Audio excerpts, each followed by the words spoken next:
to win a test match. So India team has not won this test match, लेकिन commitment और consistency जो दिखाई, जो the power जो दिखाई और जो हौसला दिखाया उन्होंने सेकंड इनिंग्स में, आई थिंक उसको की ज़रूर बात करनी चाहिए। उस पर ज़रूर जो है वो उनकी तारीफ़ करनी चाहिए, ज़रूर उनको पैट ऑन द बैक करना चाहिए, क्योंकि न्यूजीलैंड ने जब आउट कर लिया था 46 पे, उसके बाद कम बैक करना बहुत कम टीम ऐसे कर पाती है। बहुत कम टीम जो है वो इस तरह का एफर्ट दिखा पाती हैं जो कि इंडिया ने दिखाया।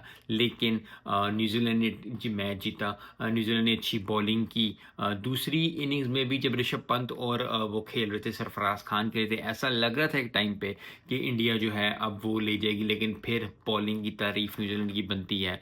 काफ़ी अच्छी बॉलिंग की मैथ हेनरी ने और विलियम और रॉकी ने, और उन्होंने 3 विकेटें ली और बाकियों ने भी चिप इन किया। एक विकेट किसी ने, 2 विकेटें किसी ने, और इस तरह। और at the end of the day New Zealand